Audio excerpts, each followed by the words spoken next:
Hello friends, today is going to be a quick PrPrLive lighting tutorial. So the lighting section of PrPrLive is quite confusing. It took me a while to figure it out at first, so I just wanted to save you guys some time by showing you how to do that. And if you're interested in getting a 2D model like I have here, you can go ahead and click the card above to get started with my 8-part series about creating a live 2D model. Anyways, let's figure out how to get our model into PrPrLive. I'll walk you through that first, and then I'll show you how the lighting goes. First, you're going to go to the Steam store and find PrPrLive. It is free to download, so I'm going to drop that link down below as well. And then you can hit launch. Once we are in, you'll probably get a PrPr notice about the updates. You might want to read this depending on, how much you use this program. It's always good to know about the updates. So to get our model in, the first thing we're going to go is to the Live 2D tab, and you're going to go to load and find your JSON file. This should be something you got after exporting your character out of Live 2D Cubism. And if you're still confused on how this whole process works, you can check out my How to Become a Live 2D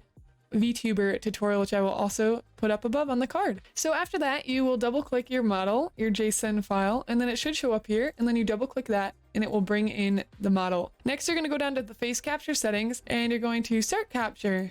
Make sure your webcam has good lighting and is on top of your monitor. I'm going to keep a neutral face and do head calibration and face calibration. This is really important because everybody has a different facial structure, and it's going to automatically set it to whatever, but when you do the head and face calibration, it will calculate sort of like where everything is on your face so that it can get the best and most accurate tracking possible. So I'm not going to get super into all these details here because this is a lighting tutorial, so let's hop straight into our live 2D lighting. So you'll start out with this little configuration table. I have a few different lighting settings here, as you can see already, so you can set up sort of different ones. So in order to do this, the first thing you want to start with is clicking new, and you're going to name this table. So I'm just going to call this lighting 1, and then you're going to click the save button next to it. And now you can add different lightings to this table. So I'm going to add a directional light. This works as a 3D space, so you can pull and sort of reorganize. So you can use the blue axis, you can use the red axis, you can use the yellow, and then to move it in 3D space, you use these arrow keys. So you can have the lighting as you see at different angles. So I'm just going to do maybe like a slight angle here, and then you can use this over here to change the color. This could be really good because depending on what game you're playing, you might want to set up a certain or specific look to your scene. If you're playing a horror game, you might want some dark, moody colors so your avatar isn't super bright and destroying everybody's eyeballs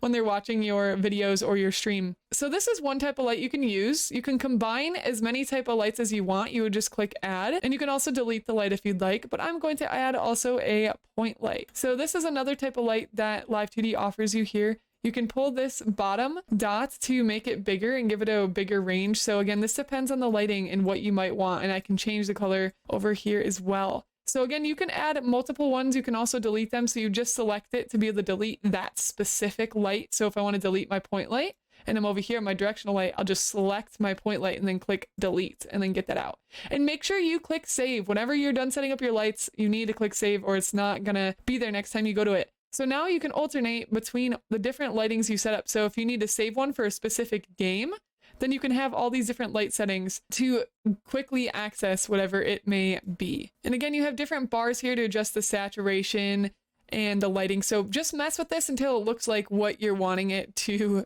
Anyways, that's pretty much it for the lighting. It's very simple, very quick, but it can add, a lot of extra flavors sort of to your character or to your world, depending on the thing you're trying to accomplish. So it really adds a certain mood as well. So depending on your background, again, this could be very useful. Thank you so much for watching this tutorial, and I will see you in the next video, gems. Bye!